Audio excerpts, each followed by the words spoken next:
पारदर्शिता बढ़ाने की बात हो रही है सर यहाँ पे, क्योंकि दूसरा ये भी आरोप लग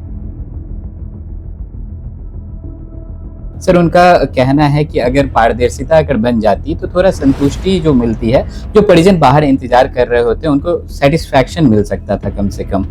देखिए, आईसीयू में सबको अलाउ नहीं किया जा सकता। पेशेंट के हित में काम नहीं होता है और हमको पेशेंट बार बार देखें, ये संभव नहीं है। प्रोटोकॉल पूरे देश में, वर्ल्ड मेडिकल एसोसिएशन में, कॉमनवेल्थ में यही है कि आईसीयू पेशेंट को आपको जितना कम लोग उनको विजिट करे उतना अच्छा रिजल्ट होता है। कम से कम पेशेंट को देखा तो जा सकता था। कि अंदर में आईसीयू में, सीसीयू में देखा गया है कि पेशेंट को कपड़ा बदला जा रहा है, उसको कपड़ा बदलने में नंगा करके कपड़ा बदला जाता है, उसको पर्दे के पीछे रखा जाता है। अब उनको सेटिस्फाइड करने के लिए अभी 60 पेशेंट का आईसीयू है, 60 पेशेंट के साथ 5-5 लोग रहता है, अटेंडेंट रहता है, और सबको सेटिस्फाइड नहीं, संभव नहीं है, तो इलाज हो ही नहीं सकता है। और आपको विश्वास करना होगा, विश्वास करना होगा, नहीं तो जाकर ठेकेदारी करें, इंजीनियर बन। लेकिन इस प्रोफेशन में उनको सेक्रीफाइस करना होगा। पहले डॉक्टर का डिवोशन पैसे के प्रति ज़्यादा ही नहीं था, अभी थोड़ा सा हो गया।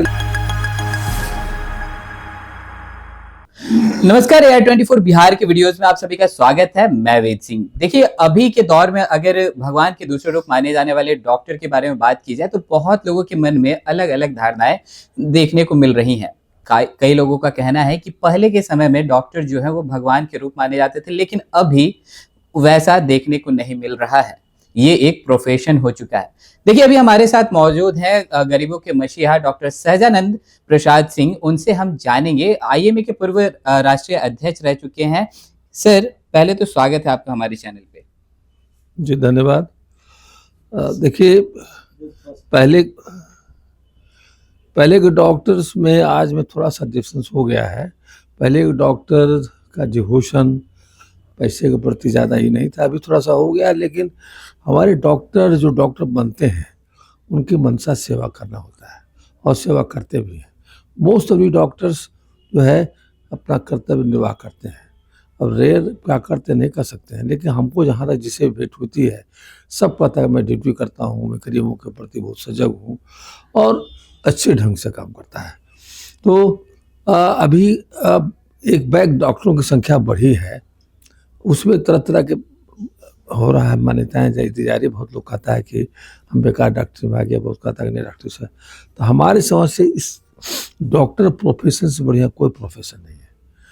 यहाँ डॉक्टरों को, जो हमारे जूनियर बच्चे लोग हैं, उनको चाहिए कि निस्वार्थ सेवा करें, दिल से सेवा करें, गरीबों के प्रति सजग रहें और मदद करें।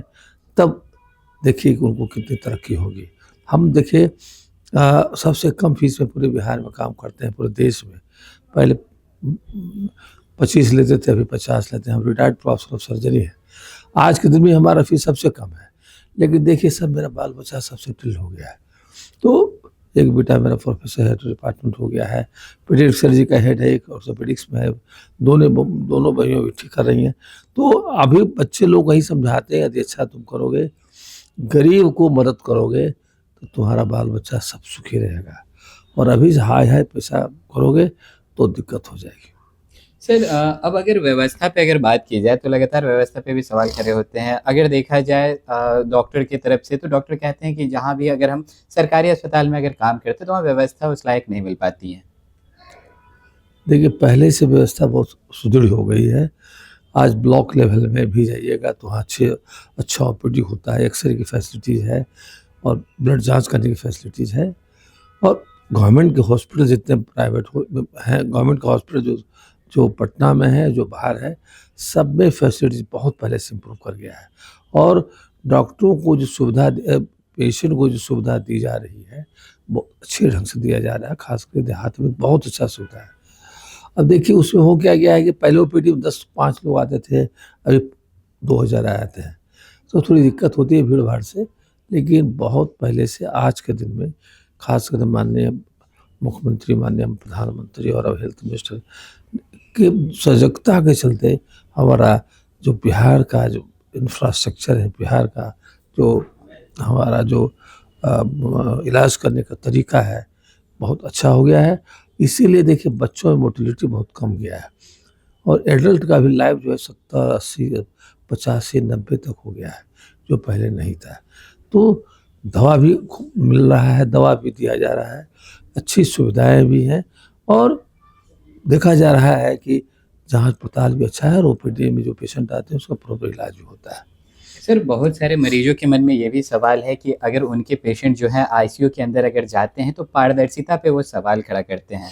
सर, उनका कहना है कि अगर पारदर्शिता अगर बन जाती तो थोड़ा संतुष्टि जो मिलती है, जो परिजन बाहर इंतज़ार कर रहे होते हैं उनको सैटिस्फैक्शन मिल सकता था कम से कम।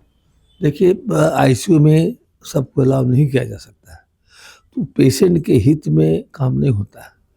यदि अलाउ कर देगा तो जनरल वार्ड की तरह हो जाएगा। एक को अलाउ कर दूसरे को अलाउ करना पड़ेगा, तीसरे को अलाउ करना पड़ेगा, तो मोर्टेलिटी बढ़ जाएगा।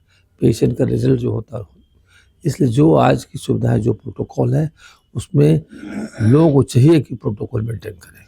लेकिन सर क्या पारदर्शिता बननी चाहिए कि नहीं? क्योंकि बाहर जो बैठे परिजन हैं, हमने उनसे भी बातचीत की, उनका कहना था कि आईसीयू के गेट के ऊपर एक शीशा बन जाए, शीशा लग जाए जिससे आदमी यहाँ से देख सके कि अंदर में कैसा इलाज चल रहा है या फिर अभी आधुनिक समय है सर, एक सीसीटीवी कैमरा लग जाता, बाहर में मॉनिटर पे कम से कम पेशेंट को देखा तो जा सकता था। देखिए शीशा तो लगा हुआ है, मोस्ट ऑफ द प्लेसेस में लगा हुआ है। असल होता क्या है ना कि अंदर में आईसीयू में, सीसीयू में देखा गया है कि पेशेंट को कपड़ा बदला जा रहा है। देखा उसको कपड़ा बदलने में नंगा करके कपड़ा बदला जाता है, उसको पर्दे के पीछे रखा जाता है।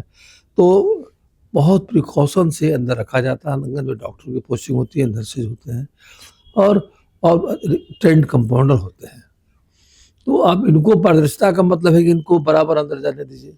हमारा हमको पेशेंट बार-बार देखें, ये संभव नहीं है। प्रोटोकॉल पूरे देश में वर्ल्ड मेडिकल एसोसिएशन में, कॉमनवेल्थ में यही है कि आईसीयू पेशेंट को आपको जितना कम लोग उनको विज़िट करें, उतना अच्छा रिज़ल्ट होता है। सर, विज़िट करने की बात नहीं हो रही, पारदर्शिता बढ़ाने की बात हो रही है सर यहाँ पे। पारदर्शिता क्योंकि क्या? दूसरा ये भी आरोप लगता है कि जो दवाइयाँ जो परिजन लेकर के आते हैं, क्या वो उनके पेशेंट को लग रही है या फिर वो फिर से मार्केट में चली जा रही है, दुकानों में चली जा रही है? देखिए, इसमें तो गलत धारणा है ना सर। कोई भी डॉक्टर दवा क्यों बेचेगा? देखिए, कोई जो जनहित में काम लोग करता है डॉक्टर, वो दवा क्यों बेचेगा? दवा तो पेशेंट को ही चलता है। अब उनको सैटिस्फाइड करने के लिए अभी 60 पेशेंट का आईसीयू है। 60 पेशेंट के साथ 5-5 लोग रहता है, अटेंडेंट रहता है। अब सबको सैटिस्फाइड नहीं संभव नहीं है, तो इलाज हो ही नहीं सकता है। और आपको तो विश्वास करना होगा डॉक्टर्स पे, विश्वास करना होगा और जो पड़ता है दवा, सब पड़ता है, प्रॉपर पड़ता है, सब कुछ नहीं है। कहीं कुछ होता होगा नहीं कर सकते, लेकिन मोस्ट ऑफ द प्लेसेस में जो दवा लिखा जाता है वही दवा पड़ता है और अच्छी कंपनी का दवा पड़ता है। चलिए सर, बातों को ज़्यादा लंबा नहीं खींचेंगे। जो नए-नए जो युवा हैं, जो मेडिकल लाइन में आना चाहते हैं, उनके लिए आप क्या कहना चाहेंगे सर? नए लड़के जो आना चाहते हैं, वो पहले ही सोच लें कि हमको सेवा करना है। तो सेवा की प्रवृत्ति यदि है, यदि सेवा कर सकते हैं निस्वार्थ, तो मेडिकल में आवें। नहीं तो जाके ठेकेदारी करें, इंजीनियर बने जो बने। लेकिन इस प्रोफ़ेशन में उनको सैक्रिफ़ाइस करना होगा, नींद का सैक्रिफ़ाइस करना होगा, हेल्थ का सैक्रिफ़ाइस करना होगा और गरीब को सेवा करेंगे, तभी उनको भारत होगा। बहुत-बहुत धन्यवाद सर। तो देखिए, अभी हमारे साथ मौजूद थे आईएमए के पूर्व राष्ट्रीय अध्यक्ष सहजानंद प्रसाद सिंह। इन्होंने साफ तौर पर बताया कि जो यूथ कमर्स जो मेडिकल लाइन में आना चाहते हैं, वो अभी भी सेवा का भाव लेकर के मन में वो इस लाइन में जुड़े। अगर पैसा कमाने के लिए आ रहे हैं, तो उसके लिए दूसरे उपाय भी हैं। तो चलिए, और भी ऐसे तमाम खबरों का सिलसिला इसी प्रकार बना रहेगा। AR24 बिहार के वीडियोज़ में अपना राय प्रतिक्रिया हमारे कमेंट बॉक्स में ज़रूर साझा करें। धन्यवाद।